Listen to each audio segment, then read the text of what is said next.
All right, welcome to Chiropractic Philosophy Night.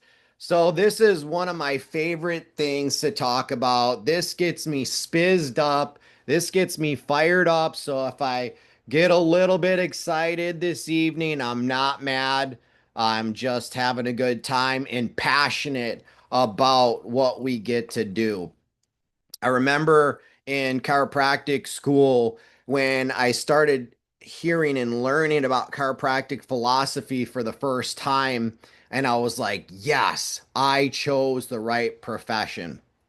And and I hope you guys see that even more this evening as we dive into some of this stuff. So I hope you got your popcorn ready or your snacks and your drinks or your electrolytes, whatever you got, pen and paper to take some notes down, or you're just kicking back and just enjoying the evening. Either way, we're glad that you're here for Chiropractic Philosophy Night.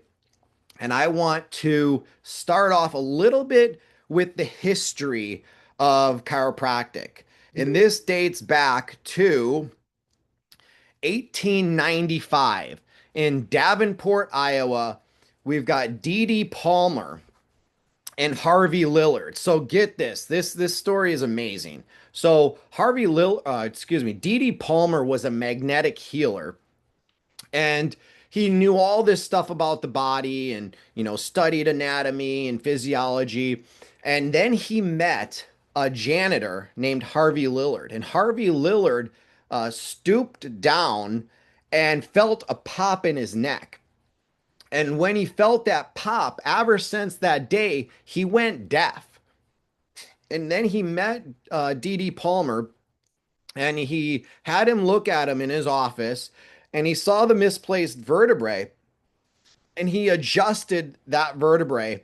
And that was the day that Harvey Lillard's hearing was completely restored. So the first recorded actual scientific chiropractic adjustment restored a deaf man's hearing. Like, how cool is that? So, how many of you did not know that? I'd love to hear, like, no, I had no clue that that was the first chiropractic adjustment. And that was in Iowa. That is where I went to school at Palmer College of Chiropractic. So D.D. Palmer, the founder of chiropractic, had his son B.J. Palmer, who's the developer, and they created a school in Davenport, Iowa. And get this, he initially thought that he had a cure for deafness, but after after bringing people in and seeing everything, hold on a second, I'm trying to get this thing off my screen here. Um, After bringing people in and adjusting all these deaf people, he realized that it wasn't a cure for everybody's deafness. But what he saw was that all these other amazing health issues started getting better. Like somebody with like heart troubles, like their heart improved, and like people were sleeping better and breathing better and going to the bathroom better. And so they were like, whoa, like we don't have the cure for deafness per se, because only a couple of rare scenarios did that actually happen. But he realized he had something very, very powerful to be able to help with people's health. And so that was in 1895, now well over 100 years ago. But I'll give you a little bit more of a backstory on chiropractic. There's been cultures for hundreds and hundreds of years, even thousands of years, where they knew there was some sort of correlation to the power of the spine. And in fact, like there's drawings on like the ancient Egyptian like walls that have depictions of some type of spinal manipulation or some type of chiropractic to be done. They didn't know the science behind it. They didn't know exactly what was going on, but they knew there was a correlation. In some cultures, they would literally tie somebody with a rope and swing them from like a branch, and they would swing them into a tree to try to like slam their back against a tree. If you guys want me to try that technique, just let me know. The, definitely not a safe technique, but I say all that to say, even thousands of years ago, the cultures knew there was some sort of a link between the spine and getting well. And even though that some of those techniques, if you will call them that, were very dangerous and hurt people and probably killed some people, they knew there was a link. And it wasn't until D.D. Palmer, who started understanding more about the science behind it, delivered the first official chiropractic adjustment. And that is how chiropractic was developed into the modern approach and science, philosophy, and art that it is today. So, pretty cool beginnings of chiropractic. All right. So, moving along here, what I love about chiropractic also is that it's based on principles, not theories, not just cool ideas, not ever changing practices. Chiropractic is based on principles. Okay. And there is 33 principles of chiropractic. Now, I'm not going to go into explaining all 33 principles, but I want to share a couple, some of the foundational ones. So we're going to dive into principle number one. And don't worry if this is over your head a little bit, I'll break it down and simplify it and share with you why I'm explaining this. So, chiropractic principle number one is there's a universal intelligence in all matter and continually gives to it all its properties and actions, thus maintaining it in existence. Before you tune out, let me share with you what this means. It's really in the first like half of the sentence. There is a universal intelligence in all matter. Okay. This desk right here that I'm sitting on, this is made of matter. Your human body, it is also made of matter, like physical matter, right? There is a universal intelligence in you. There is a universal intelligence in this desk. That universal intelligence is smarter than us. That universal intelligence is God. That is your creator. The creator created this desk, it created you. That universal intelligence that is beyond smarter than us. As chiropractors, we first and foremost recognize in principle number one that there is a universal intelligence, something more powerful. There is God in all matter, including us. So that's living matter and non living matter. But we'll take it a little bit further to the living organisms. Okay. There is a universal intelligence in all matter, but there's something special about you. There's something special about living plants, living animals, and human beings. And there's something which is principle number 20 that says a living thing has an inborn intelligence within its body called innate intelligence. And this goes beyond just this universal intelligence that maintains you into existence. This I'll read the other principles here and then we'll kind of break it down a little bit.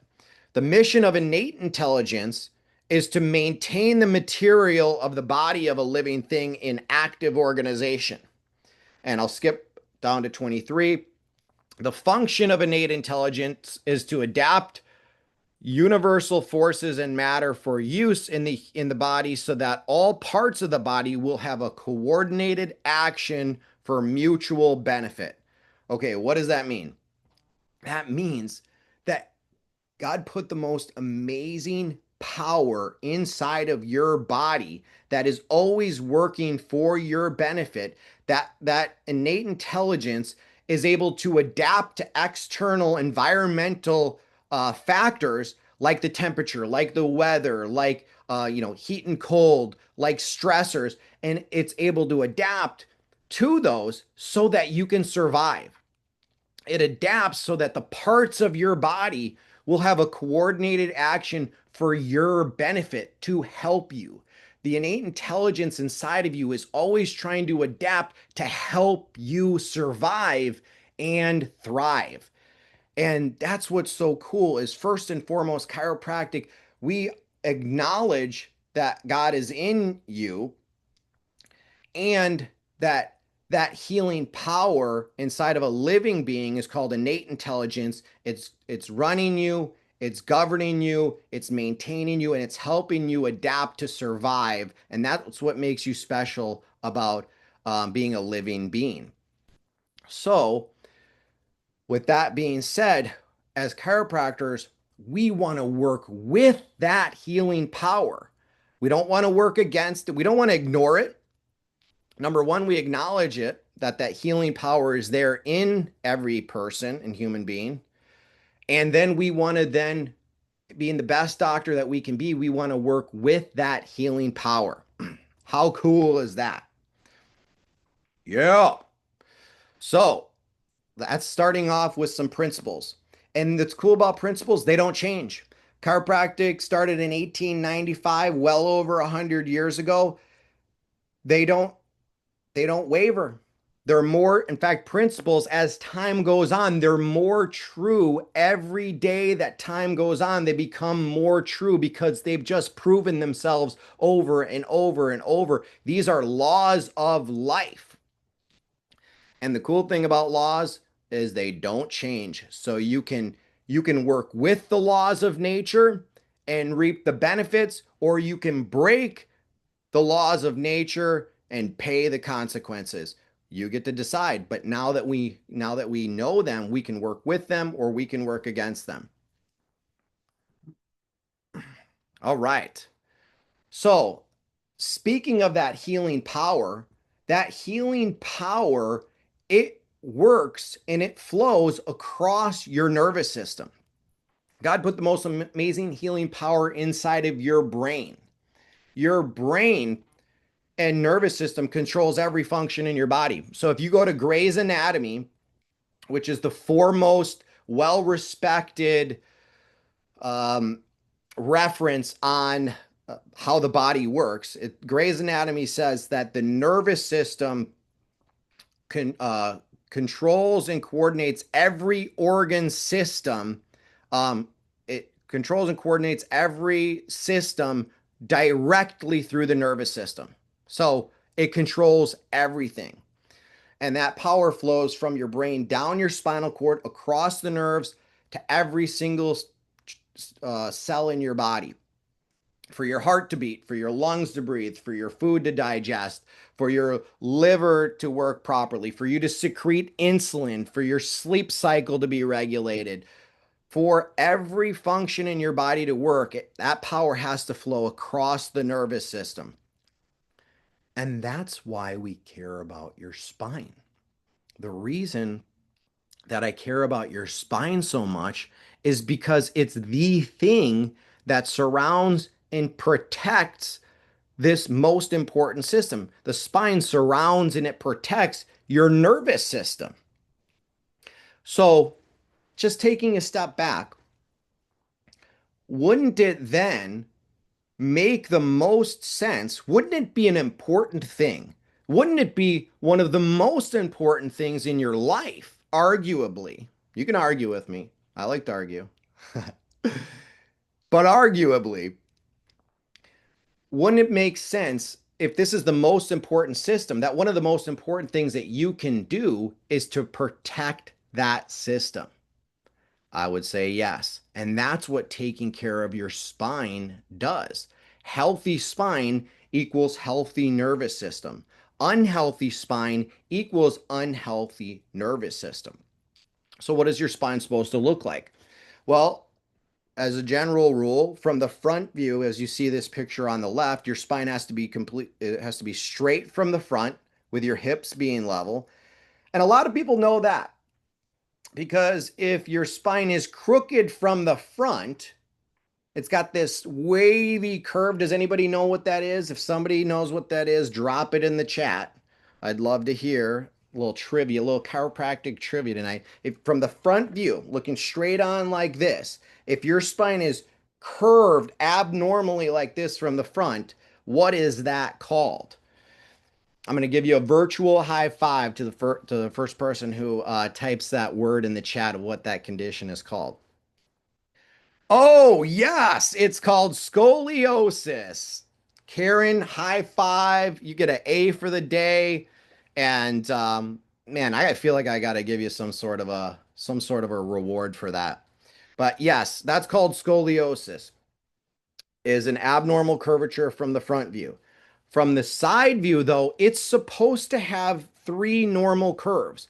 And this is the one that a lot of people don't know. They're like, oh, it's supposed to have curves. I thought it was supposed to be straight. Yeah, from the front view, your spine's supposed to be straight. But from the side view, you should have a curvature in your lower back, a curvature in your mid back, and then also a nice C-shaped arcing curve in your neck.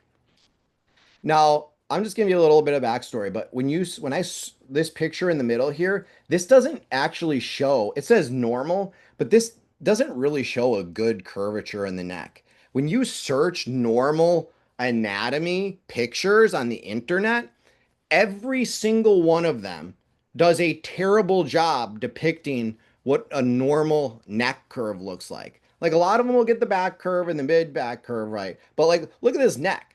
I'm sorry, but that neck is way too straight. Now I know it's just an illustration and it's not supposed to be exact, but it's almost impossible to find like what is a good normal one. There's not enough chiropractors out there making digital imaging that's actually anatomically correct. But you guys are smart because you guys are well educated and you know we have to have a nice 45-degree curvature in the neck approximately and curve in the mid back and the lower back. So straight from the front, curved from the side. And not only in normal positioning like that, but also able to move freely with very little restrictions, no arthritis, and moving freely. When your spine's in this normal position, that's when your brain's able to send messages down your spinal cord across the nerves to every cell in your body so that your body can be healing and functioning as close to 100% as possible. That's what you're looking for. So if you would like your brain healing your body at 100%, I want you to type yes, please in the chat. Yes, please, me too. All right. So what's the problem? The problem today, guys, is subluxation. So you may be just getting familiar with this terminology. Maybe you're new in the office and you've only heard me say this once or twice or a couple of times. Or you've been with me like a lot of my patients on here that have been with me 2, 3, 5, 8, 9, some almost 10 years of regular chiropractic adjustment. And you're like, yep, this is Dr. Jakes talking about subluxation again. That's right. Because most people don't know what subluxation is. And I will argue that it's one of the most devastating conditions known to mankind. We take subluxation very seriously in the office. The problem is most people don't even know what it is. If I walk down the road and I polled 10 people and say, hey, what's subluxation? Most of them would be like, I have no clue what that is. Or they would give maybe some kind of poor version explanation. But if you're a chiropractic patient in a principled chiropractic office for a period of time, and your doctor and team and staff has done a good job educating, which hopefully we have if you've been around for a little bit, then you'll know that subluxation is probably one of the most important things to be able to detect and correct and to try to live as subluxation free of a lifestyle as you can. Now, before I go over this definition of subluxation with you, I want to make sure that I delineate from there's the medical community uses the word subluxation in a different way than what we do. And it's not used that often, but it's just good to know the difference. Like if somebody dislocates their shoulder or they dislocate their elbow, That's what a medical doctor would sometimes refer to as a subluxation. That's not what we're talking about. I'm not talking about a dislocation. This is a lot more than just um, a bone out of place. Okay. So when we say subluxation, we mean vertebral subluxation, or you could also say spinal subluxation. And there's more to it than just a misalignment. So let's break it down. This is the definition. Definition of vertebral subluxation is the misalignment of the spine that puts pressure on the spinal cord or nerves that interferes with neural impulses, causing dis-ease in the body. Okay. So it has to have those components. It has to be a misalignment of the vertebrae that interferes with the nerve impulse. What's a nerve impulse? Those are the messages. Those are the healing messages being sent across, the signals being sent across the nerve system. So the misaligned vertebrae has to interfere with the nerve signals, which then, when they're interfered with, it causes dis-ease or dysfunction in your body. Do you want dysfunction in your body? No. I take subluxation. Our team takes subluxation very seriously. Why? Because, people take cancer seriously. People will take heart disease seriously. Why? What's the big deal about subluxation? Well, when your spine is misaligned and you're interfering with nerve impulses and it's causing disease, subluxation can literally cause any disease in the human body. Subluxation can cause cancer. Subluxation can cause heart disease. Subluxation can cause thyroid problems. Subluxation can cause bowel issues. It can cause, if there is an interference on the nerves to any organ or organ system, it can cause that disease. So I take subluxation as serious as heart disease or cancer because it's the thing that can cause it and other serious issues as well. In fact, everybody that I've ever checked in the office has had some degree of subluxation in their body. And that's sometimes hard for people to understand, but let me break it down for you. Some people are like, Dr. Jake, so you're telling me that everybody has subluxation? Yeah, that's what I'm telling you. Here's why. Here's how. It's about the varying degrees of sub. I've never seen a completely subluxation free person. I've never seen a completely perfect spine. I don't know if it exists. And if it does exist one day, it could very well be subluxated the next day or within the next month because of this thing called life that we have to live. But here's another example. Everybody, actually, like using the cancer analogy, everybody has cancer. I have cancer. You have cancer. Wait. Dr. J, what are you talking about right now? I don't have cancer. Yeah, you do. It's just not severe enough to be labeled stage 2, stage 3, or stage 4. Every single living being has, at least at the bare minimum, several hundred cancer cells floating through their body at any one time. The only difference between somebody, a normal, healthy person, and somebody with stage 3 or stage 4 cancer is that they no longer have the ability to kill the cancer cells and keep them at a low amount, but everybody has cancer cells in their body at every one time. Very similar with subluxation. Everybody has some degree of subluxation. It's just how severe it is and how long has it been there. And that's where it can become a real problem. But if you want to have the full expression of health, and if you want a full expression of life, you need to commit to yourself and for you and your family and who you take care of to know if you do have subluxation, what is the extent of it, and then getting the type of care through chiropractic and spinal home exercises that it will take to live as subluxation free of a lifestyle as you can for the full expression of health and life.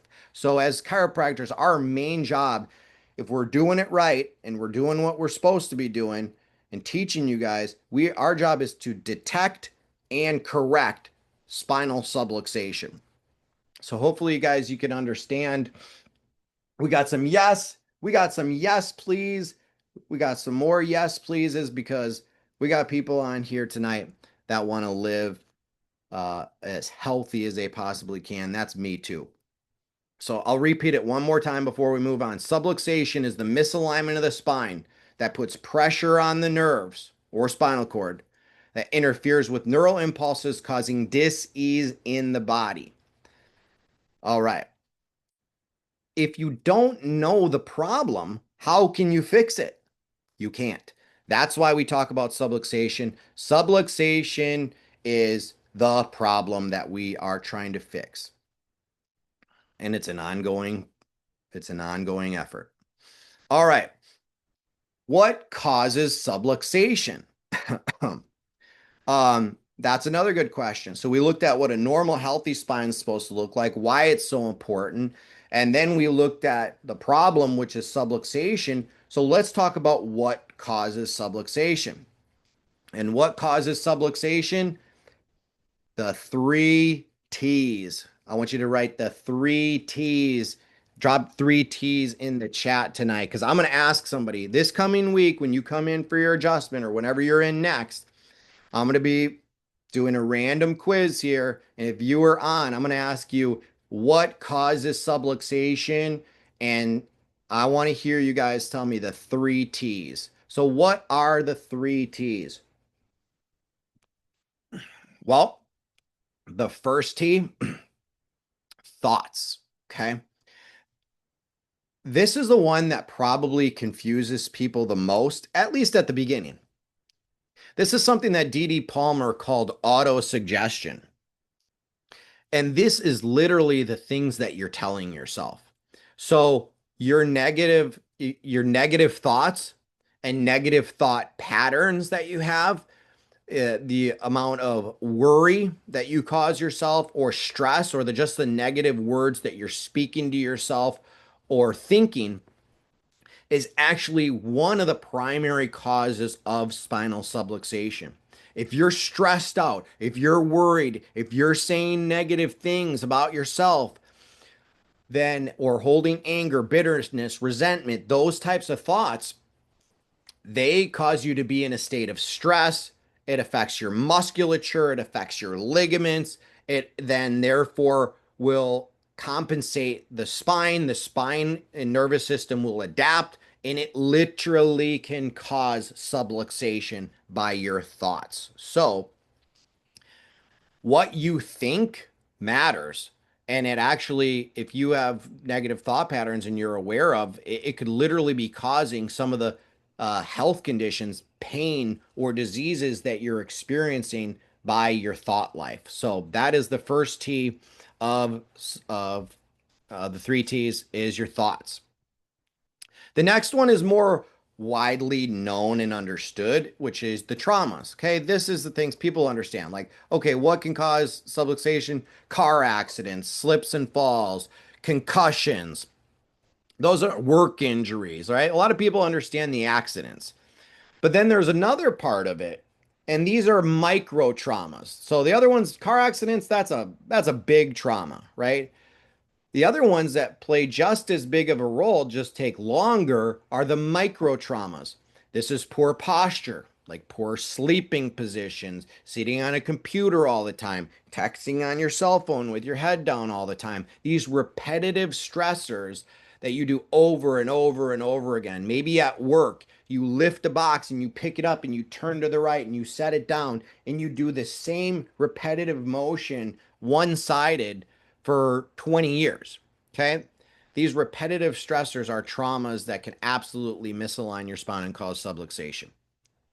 We're trying to avoid those as well.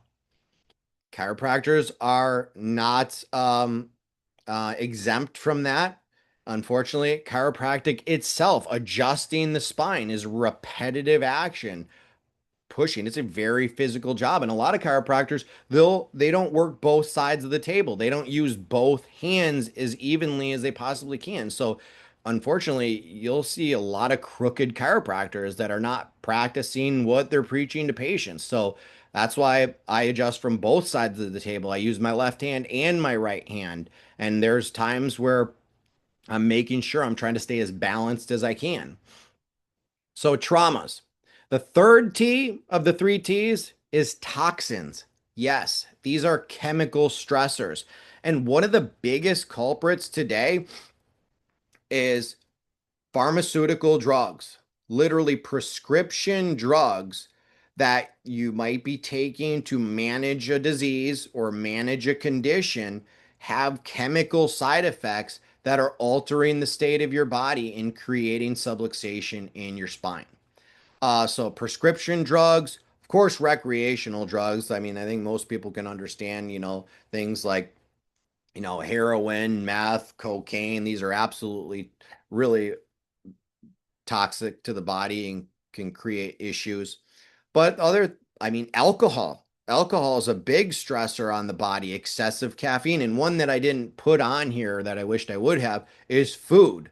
That between pharmaceutical drugs and just the food supply today, I mean, additives, chemicals, seed oils, rancid oils, artificial sweeteners, dyes, endocrine disruptors, all sorts of things in our food system. Processed food is a chemical stressor to where, of course, like I ask my patients, like, hey, did you do anything different this weekend? Did you pick something up heavy? Did you do anything physically different? Because they're like, oh man, my neck hurts real bad and my back is flared up. But if we're really asking the correct questions, it's not just, hey, did you pick up a heavy box or move furniture this weekend? It's also like, did you eat a lot of processed food? Did you go out to eat? Did you have excessive stress? Were you saying negative things to yourself like you might have a pattern doing? Like, are you still taking the prescription drugs? Did you drink a lot of alcohol this weekend? Like, if we were being more comprehensive, those are all the questions that you would need to ask yourself to see like why you're having a flare up or having problems. So when it comes to subluxation, it's not just physical traumas like posture or accidents, it's also thoughts and toxins. So, what causes subluxation? The three T's. The three T's cause subluxation. So, better be ready for that question coming up in the next week or two. Um, Hopefully, we can ingrain that one into you guys. You understand that? You start thinking that way, that gives you so much power. Like knowledge is power, but really the application of knowledge is power. So like if you guys take away some of this tonight and you're able to like think for yourself more and like start to become almost like your own doctor, man, that's what empowers you more than just getting an adjustment. It empowers you more than just coming into the office and getting my professional advice because now I'm teaching you to think like the doctor. Dr. Fred Barge, one of the chiropractic giants, like one of the best chiropractors of all time, he used to say to his patients, be, and his other students, he said, be the doctor, doctor. And that's what, when you get educated like this, we're literally teaching you to think like you're your own doctor. The three T's cause subluxation. Yeah. All right. And to help you guys understand the subluxation and the brain to body connection a little bit deeper and a little bit more is this really cool safety pin cycle analogy. So it's something that we utilize and I want to share it with you. Um, okay, so you got a safety pin here, right? On the right side is your brain. And on the left side at the end circle, that is your body, right? Your brain's where it starts. The messages have to get from your brain to the rest of your body, and from the body, they have to come back to the brain. So, this part of the pin brings the messages from the brain down to the body, and this top part of the pin brings the messages from the body to the brain. It's a complete loop, it's a feedback loop. And when the pin is closed, it's connected, right? Your brain and your body are fully connected. That is your body in a state of health. And that is your body in a state of ease. It's at ease. It's at homeostasis. It's normal. It's healthy. It's a state of ease. Okay. So, brain sense, this is when you're adjusted, spine's in normal alignment, and your brain to body is connected.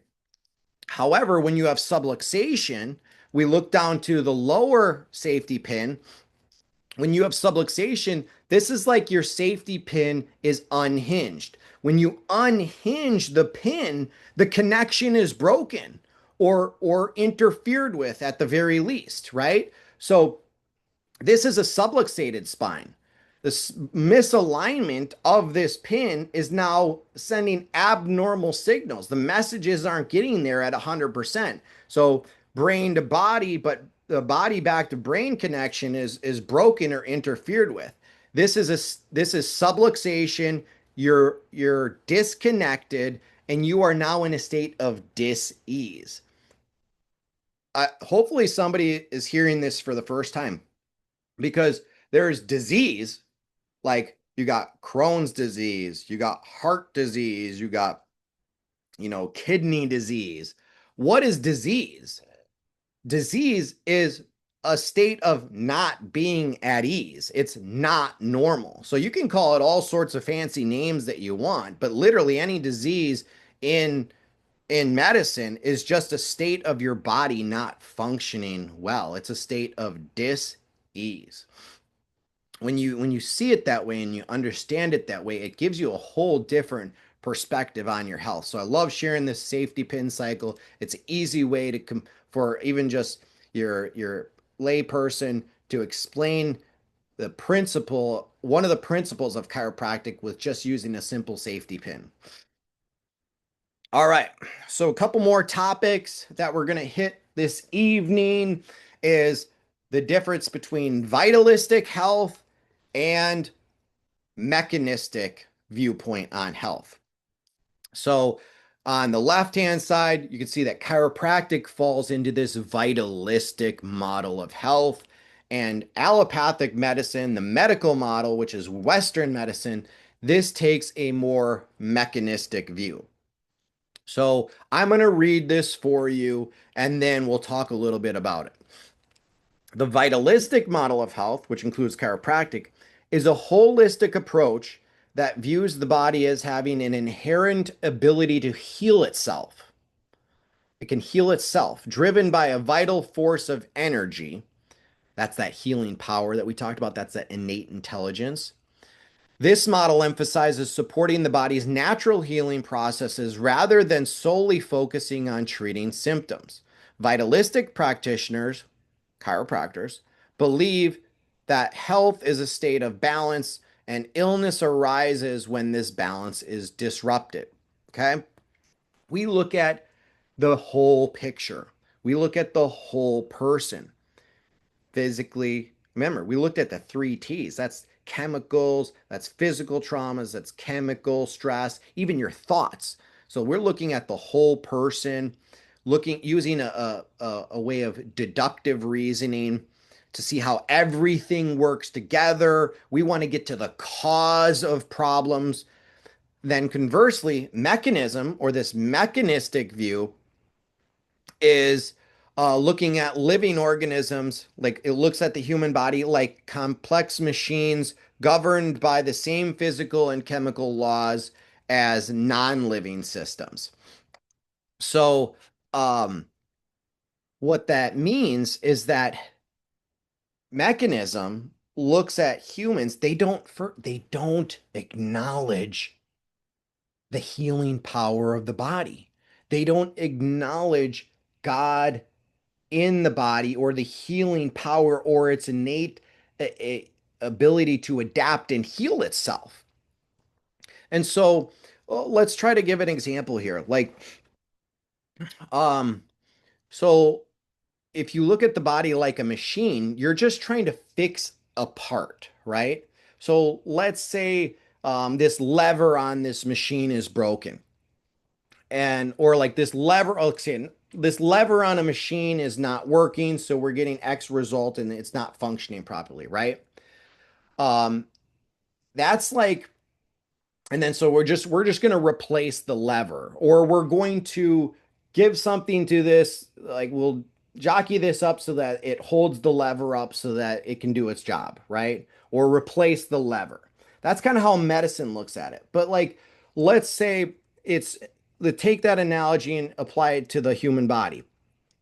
So something that would correlate would be like, okay, let's say the valve in your stomach is allowing acid to get into your esophagus. They call that acid reflux, and you're getting acid in there. Well, a mechanistic view, like looking at it like a machine, would be like, okay, well, let's give you a drug to make sure that that acid gets out of there. Or, you know what? We're going to do a surgery to make sure that we replace that valve with a new musculature, right? That's looking at it like a machine. And it's looking at it very mechanistically. It's not looking at it holistically. Okay. You could give that person a drug to get the acid gone, but that's not fixing the problem. You could replace that valve, but that also isn't actually getting to the initial cause of the problem. Like what caused the valve to fail to begin with? If your body is a self-healing, self-regulating organism, it means that that valve can heal most of the time. So if you're honoring the healing power, saying that it can heal, let's take a step back and say, why is there acid in the esophagus? Why is the valve not functioning properly? Well, now that I'm looking at this holistically and vitalistically with deductive reasoning, they're saying something's causing it. So, maybe you're eating poor foods. Maybe the nerves to your esophagus and your stomach are subluxated because you have spinal subluxation in the area, which by the way, ladies and gentlemen, happens a lot. Most people don't think, oh, acid reflux, I must have subluxation, but they should be. That's one of the first things that I'd be thinking of is, hey, I need to get adjusted, or I need to see where my spine is at. And then I'm also thinking which poor food choices, whether it's acidic foods or processed foods or alcohol or too much coffee, we remove those things over a period of time and we're getting adjusted, that thing can heal. So, am I saying that happens every single time? Not necessarily. There is a time and a place for this use of allopathic medicine. There is a time and a place for surgery. There is a time and a place for medications. But is that the way you want to live your life as your primary viewpoint of health? I don't know about you, but that's not how I want to live my life. And the thing is if all you've ever known was allopathic medicine, if all you ever grew up with was a mechanistic view, then you would never know that there's a different way. It would seem normal. But when you see this vitalistic model of health and you see what chiropractic and nutrition and exercise and supplementation, when you see what this can do for people and the life that you get to live and the joy that you get to have being healthy, it's a whole new world. Now, that's not saying you have to believe that, but you get to choose. And if you only know one side of the story, then you're missing out. If you know both sides of the story and then you choose which way you want to live your life, fine, that's totally up to you. But I'm here to share both sides of the story because let's face it, me growing up, I didn't grow up in chiropractic. I grew up as medically minded, I mean, almost as somebody could be. Like I took rounds of antibiotics. I went to the doctor for everything growing up. I had sinus issues every spring. My birthday present was my grandma taking me to the medical doctor to load up on a 3 month supply of Claritin D and Flonase for the summer. My eyes would itch and burn so bad I'd be sneezing. There'd be gunk coming out of my nose. I remember it, I just would want to rip my eyeballs out of my head because my allergies were so bad and my eyes would burn. Like I grew up in medicine. For years, I took drugs for my allergies. And sure, it helped me feel a little bit better. Never fixed anything. Long term, probably made it worse and put a bunch of chemicals in my body. I had boils in high school. I was on antibiotics for like 3, 4 years in a row. Monocycline, dicycline, tricycline, tetracycline. I think I did every one for 4 years in a row. Man, I don't even want to know what the detrimental effect that that stuff did to my body. When I'm telling you, I didn't grow up in health. I ate stinking Captain Crunch and macaroni and cheese and drank dyed Kool-Aid. And I thought cereal was healthy for you. Okay. And I went to the doctor for everything. And I was not the healthiest kid because now, thank God my parents did a few things right with like ate a lot of garden vegetables and my dad shot deer. So I ate a lot of healthy venison and stuff like that. They did some things right, but like we did not understand health at all. In fact, we didn't understand hardly anything. And so my health suffered. And I lived that way because I didn't know any different. That's just the way that I thought that everybody lived that way. I thought that was normal. But then as a teenager, 18 years old, I had my first chiropractic adjustment. When I started researching it, and then I became so inspired after feeling so much better and started, recovering better and feeling better and having less pain, I decided I wanted to be a chiropractor and go to chiropractic school. And then when I got to chiropractic school and I saw the principles of chiropractic, I was like, this is what this is really about. Like, people actually live like this. Like, people actually use their chiropractor as their primary healthcare practitioner. Like, you mean you don't go to the doctor? Like, you mean that you don't eat sugar and everything? Like, you're telling me that, cereal is bad for you? You're telling me that you don't get shots for every disease under the sun? Like, that's weird. But you know what? All these people were super healthy. And it made sense to me. I just never had it explained to me and once I did, I was like, this is how I want to live my life. And you know what? I'm healthier now and have been healthier. I've been getting adjusted for over 20 years. I was 18 when I had my first adjustment. I just turned 39. So what's that, like 21 years now? I have more years getting adjusted than not getting adjusted. And I tell you guys this, my story personally, and looking at this vitalistic way of living versus this allopathic and mechanistic way of living, and say, how do you want to run your life? What do you want to believe about health? And how do you want to approach it? Again, if you're breaking a bunch of bones, you're bleeding all over the place, or you're having a heart attack in the moment, like go to the hospital. They will hopefully save your life in a crisis. I'm talking about building health and living healthy for the rest of your life. And that's what this vitalistic approach to health can truly do. So, knowing that, hopefully, y'all can put into perspective how you want to apply that. Do you look at your chiropractor as your primary go-to for health information and wellness, or do you still look at your medical doctor as the primary person that you trust with most health decisions? That's up to you. All right, last one or two things here, and then we're finishing up, maybe even before the hour. So, healthcare versus sick care. Okay. The thing about chiropractic that I think is so cool is that chiropractic can help you not only when you're sick, injured, or hurting, but chiropractic can also help you even when you're feeling and functioning well. because you can still have subluxations and feel fine.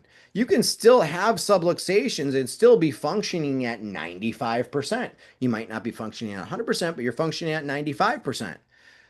Um, and if you get adjusted, now you're going to be functioning even better. I don't know what it is, 96, 97, 98%. Is anybody really ever truly functioning at 100% all the time? No. It's a fallen world. And we live in gravity, we have repetitive stress, we have all sorts of things in the environment that we're dealing with. I don't think anybody ever lives at 100% health expression, but we want to live to that as close as possible as we can.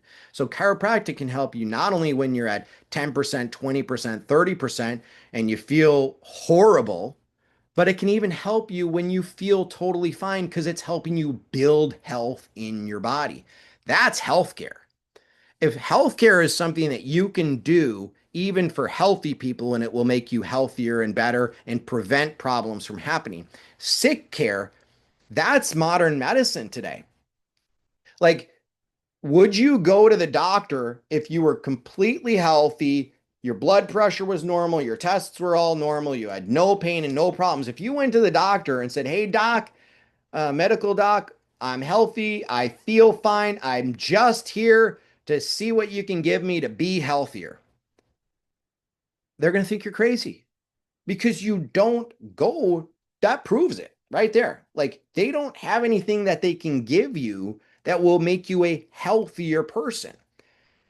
Western medicine, allopathic medicine, the whole system is signed. It's crisis care. It's sick care. We really shouldn't. This says, oh, this healthcare facility. If it's in allopathic medicine, I really don't even think we should be using that terminology because it's inappropriate. If you ask me, it's not healthcare. It's crisis care. It's emergency care or sick care. It's not healthcare. You should really only be able to call healthcare things that build health in your body. Chiropractic builds health. Exercise, sunlight, sleep, supplementation, um, you know, managing your stress. All these things are going to be building health in your body. That's true healthcare. Allopathic medicine is sick care. And so you can really only go there and use it when you're sick, injured, or diseased. And I want to leave you with this and a couple other things. It makes me think of this quote from B.J. Palmer. And he was Dee Palmer's son. So Dee was the founder of chiropractic, who I shared with you at the beginning, did the first chiropractic adjustment. His son BJ took the science and the profession and spread it to the world. And he wrote many green books and many things on chiropractic philosophy. And he said this: medicine is the study of disease and what causes men to die. Chiropractic is the study of health and what causes man to live. I think that is very profound because what you focus on expands. What you focus on grows. If you focus on disease and death, you often perpetuate more of that thing. Medicine focuses on disease and death. They will perpetuate more disease and more death, not necessarily intentionally per se, but it does. It can and it does and it will. Chiropractic is the study of health and what causes man to live. So if you focus on health and how do we live better, how do we live longer, you will perpetuate more health, vitality, and longer, better life. So you get to decide. Do you want to live a chiropractic, vitalistic model of health and living? Or do you want to live in a more allopathic model of living? And it's not necessarily all or nothing. It's not all one or all the other, but what ratio, what percentage? Like for me, it's probably 99.99% chiropractic. And then the 0.1% chance if I had something, that I would need to go to the hospital for, I would utilize it. But I'm doing everything that I can to stay away from it. You know why? Because today, one of the leading causes of death in our country is something called iatrogenic death. That means physician related death. And I've seen it as low as the third leading cause, but I've seen it as high as the number one cause of death in the world is going to the medical doctor. So, I don't know about you, but if going to the medical doctor and using Western medicine is either the first leading cause of death or the third leading cause of death, I'm staying away from it as much as I can. So, with that being said, I'm going to be getting adjusted for the rest of my life and doing my spinal exercises for the rest of my life on some regular frequency so that I can have not just the full expression of health, but so that I can also have the full expression of life. And I hope that you do the same. Well, I hope you guys got a lot out of this chiropractic philosophy night. This is one of the most fun topics that I get to talk about. And I will talk to you guys very soon.